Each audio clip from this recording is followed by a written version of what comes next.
हाय दोस्तों, पाइथन के lecture series में आपका स्वागत है। आज हम लोग पढ़ने वाले हैं पाइथन में सेट। तो सेट एक ऐसा डेटा स्ट्रक्चर है जो यूनिक एलिमेंट अपने अंदर कंटेन करता है। तो यूनिक एलिमेंट कंटेन करने का क्या मतलब है कि अगर पाइथन में अगर आप सेट की बात करना चाहते हैं तो जैसे लिस्ट के अंदर आप डुप्लीकेट एलिमेंट्स को रख सकते हैं, टपल के अंदर आप डुप्लीकेट एलिमेंट्स को रख सकते हैं, लेकिन सेट के अंदर आप डुप्लीकेट एलिमेंट को चाहे भी तो नहीं रख सकते हैं। तो सेट एक ऐसा डेटा स्ट्रक्चर है जो यूनिक एलिमेंट्स को अपने पास रखता है। तो अगर आपको सेट बनाना हो तो इसका सिंटैक्स क्या होता है? इसका सिंटैक्स होता है वेरिएबल का नाम और सेट करके आप पैरेंथेसिस ओपन क्लोज करना होता है। मतलब अगर आपको एक सेट वेरिएबल बनाना है, जैसे सेट वेरिएबल मैंने कहा यूनिक नाम से UNQ नाम से बनाया, तो सेट बनाने के लिए इस तरीके से बनाया जाता है। तो अगर आप इसका टाइप देखना चाहेंगे UNQ का, तो अब आप देखिए ये सेट टाइप का एक क्लास बन गया। इसका मतलब कि किसी भी वेरिएबल को, जैसे लिस्ट बनाने के लिए आप क्या करते थे? लिस्ट बनाने के लिए आप पैरेंथेसिस लगाते थे, ठीक है। टपल बनाने के लिए आप क्या करते थे? टपल बनाने के लिए आप पैरेंथेसिस लगाते थे। लिस्ट के लिए आप यहाँ पर स्क्वायर ब्रैकेट लगाते थे। उसी तरीके से जब आपको क्या बनाना होगा, सेट बनाना होगा, तो यहाँ पर आप लगाएंगे सेट इस तरीके से। तो इसका मतलब है सेट हो गया, सेट एक डेटा स्ट्रक्चर बन गया। अब इसकी खास बात क्या है? इसकी खास बात है कि सेट के अंदर, जैसे आपने इस सेट वेरिएबल के अंदर, जैसे आपने कहा इसमें ऐड करने के लिए ऐड नाम का फंक्शन इस्तेमाल होता है। ऐड, जैसे आपने इसके अंदर ऐड किया 10, ठीक है। तो अगर आप इसको देखें तो इसके अंदर 10 है, फिर आपने इसके अंदर ऐड किया मान लीजिए 20, फिर इसके अंदर आपने ऐड किया मान लीजिए 30। अगर आप इसको देखें तो यहाँ पे क्या है 10, 20, 30। अब इसके अंदर अगर आप डुप्लीकेट भी ऐड करें, जैसे मैंने फिर से इसके अंदर ऐड कर दिया कितना 10, तो अब देखेंगे कि 10 को डिस्कार्ड कर देगा, ठीक है।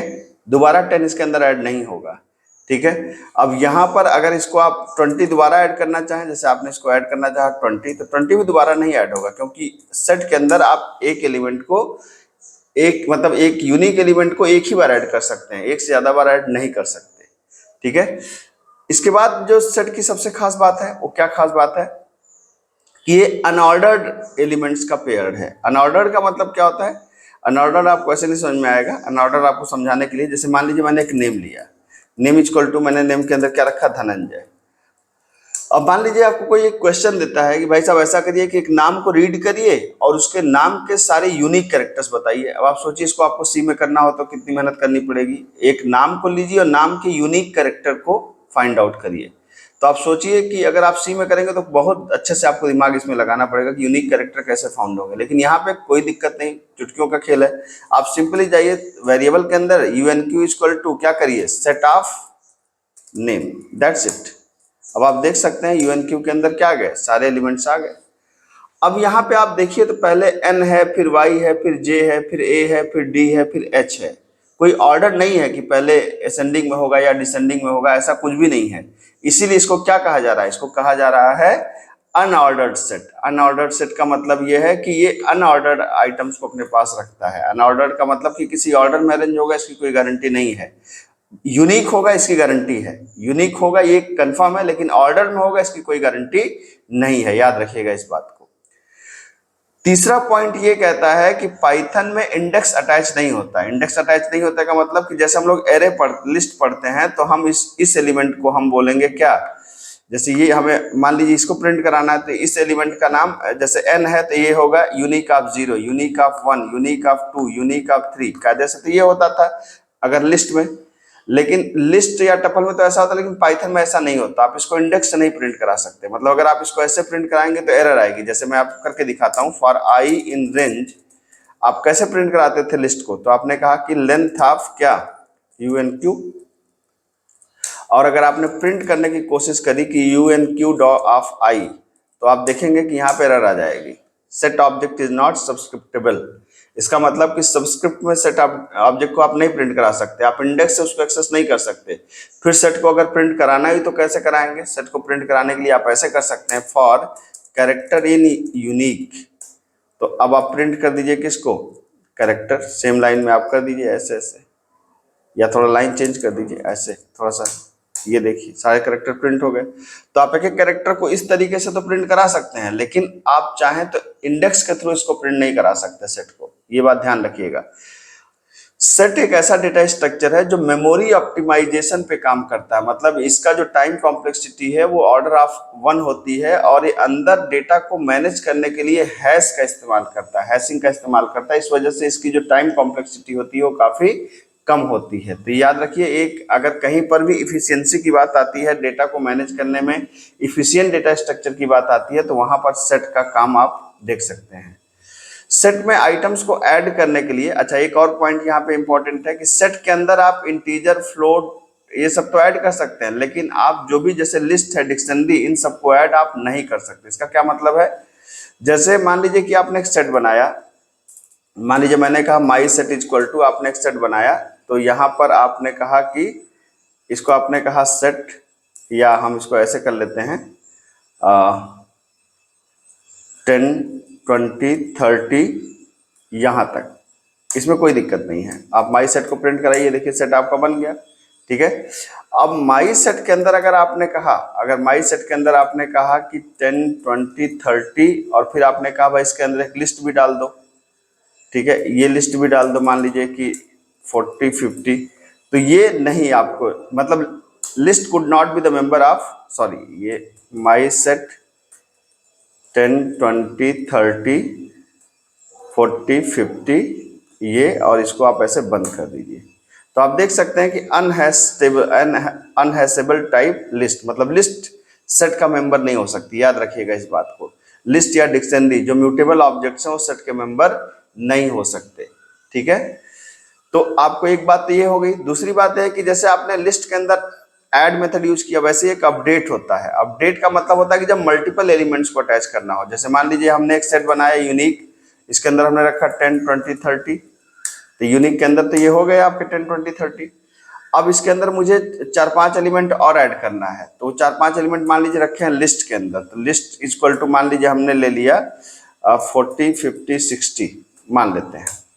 अब मैं unq dot update method call करके इसके अंदर लिस्ट को जब मैं पास कर दूंगा, तो ये सारी की सारी चीजें चली जाएंगी।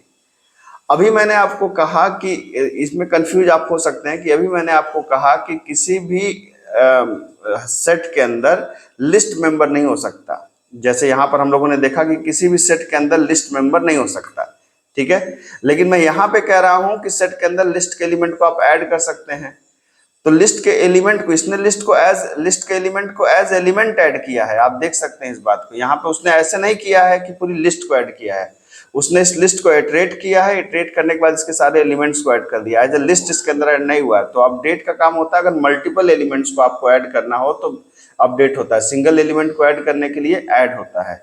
उसी तरीके से अगर आपको किसी एलिमेंट को डिलीट करना हो तो आपको डिस्कार्ड नाम का फंक्शन होता है और रिमूव नाम का फंक्शन भी होता है। दोनों में क्या फर्क होता है, डिस्कार्ड में अगर आपने मान लीजिए कि अगर आपने कोई वैल्यू दिया और वैल्यू नहीं है तो वो कुछ भी नहीं बोलेगा, कोई समस्या नहीं, वैल्यू डिलीट भी नहीं होगी क्योंकि वैल्यू है ही नहीं तो डिलीट कहाँ से होगी, लेकिन कोई मैसेज नहीं आएगा। लेकिन रिमूव मेथड क्या करेगा कि अगर जब वैल्यू नहीं होगी तो वहां पर वो क्या दे देगा, आपको एक एक्सेप्शन दे देगा। आप इसको भी देख सकते हैं अगर आप इसको देखना चाहें।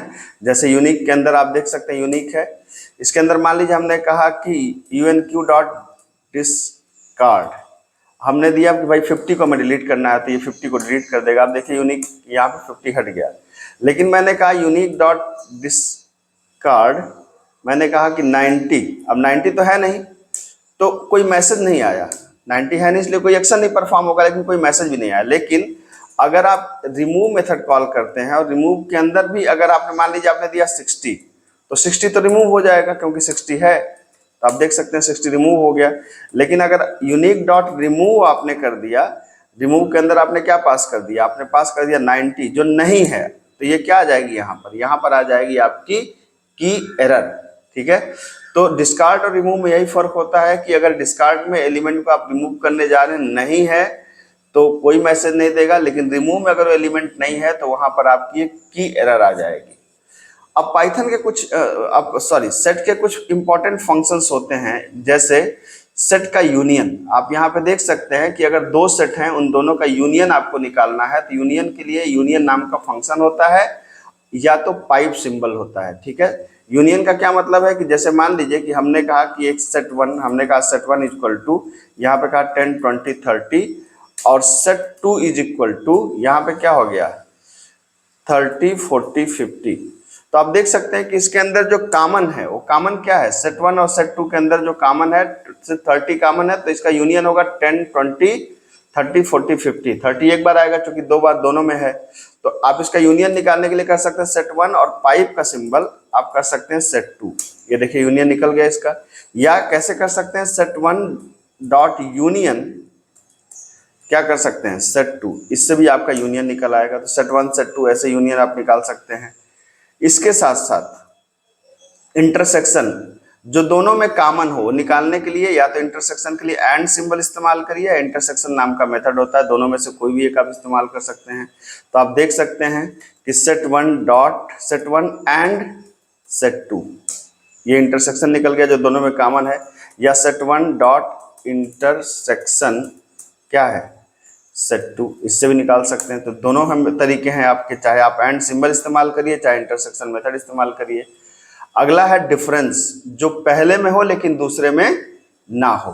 तो आप डिफरेंस निकालने के लिए माइनस सिंबल होता है, तो सेट 1 माइनस सेट 2 कर सकते हैं आप। तो 10 20 30 तो दूसरे में भी है लेकिन 10 20 सिर्फ पहले में है, तो अगर आपने इसको हटा दिया तो आपको सिर्फ 10 20 डिफरेंस आ जाएगा। ठीक है, अब आता है सिमेट्रिक डिफरेंस, जिसको ये एक्सपोनेंट सिंबल से आपको डिफाइन करते हैं। तो सिमेट्रिक डिफरेंस में क्या होता है, सिमेट्रिक डिफरेंस में होता है कि जो पहले में हो दूसरे में हो लेकिन कॉमन ना हो, जो दोनों में हो लेकिन कॉमन ना हो। तो कॉमन दोनों में क्या है 30 है, तो 30 को छोड़ के सारा जाएगा, इसके लिए आपको ये कैरेट सिंबल आप यूज कर सकते हैं। तो आपने कहा सेट 1 और एक्सपोनेंट सेट 2, अब देखिए तो 10 20 40 50 आ गया, क्योंकि 30 दोनों में कॉमन था उसको इसने हटा दिया। इसी तरीके से जैसे आपने एक सेट 1 बनाया, सेट 1 और इसके अंदर आपने कहा 10 20 30 40 50, ये सेट बन गया आपका। ठीक है, और सेट 2 के अंदर आपने दे दिया 10 एंड 20। तो इसका मतलब ये हो गया कि जो सेट 1 है आपका, जैसे सेट 1 इज सुपर सेट, एक फंक्शन होता है यहाँ पर इज सुपर सेट आप किसका सेट 2 का। सही बात है ना कि सेट 1 सुपर सेट है किसका सेट 2 का, ST2, क्योंकि यहाँ पर ST नाम लिख दिया मैंने। तो आप देख सकते हैं ट्रू आ गया, क्योंकि सेट 1 के अंदर वो सारे मेथड हैं जो सेट 2 के अंदर हैं। तो इसका मतलब है कि सेट 1 सेट 2 का क्या हो गया सुपर सेट हो गया। इसी तरीके से एक सबसेट फंक्शन भी होता है, जैसे हमने कहा कि भाई कि सेट 2 इज सबसेट ऑफ क्या सेट 1। तो ये भी बात सही है, क्योंकि सेट 2 क्या है सबसेट, सेट 1 का सबसेट है, क्योंकि सेट 2 के अंदर जो एलिमेंट्स हैं वो ऑलरेडी सेट 1 के अंदर पहले से पड़े हुए हैं।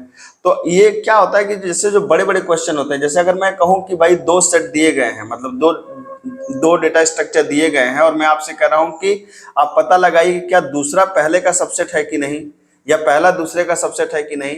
तो इस तरह के जब आप काम करते हैं तो इस तरह के काम करने के दौरान आपको परेशानी बहुत होती है, और पाइथन में अगर आप इन चीज़ों को करते हैं तो बड़े ही आराम से आपके हो जाते हैं। तो होपफुली आपको बात समझ में आई होगी। सेट एक बहुत इंपॉर्टेंट डेटा स्ट्रक्चर है और ये अच्छे अच्छे कामों को काफ़ी आसानी से कर देता है, और मेमोरी ऑप्टिमाइजेशन के साथ में। तो होपफुली आपको बात समझ में आई होगी। मिलते हैं अगले लेक्चर में। Thank you so much.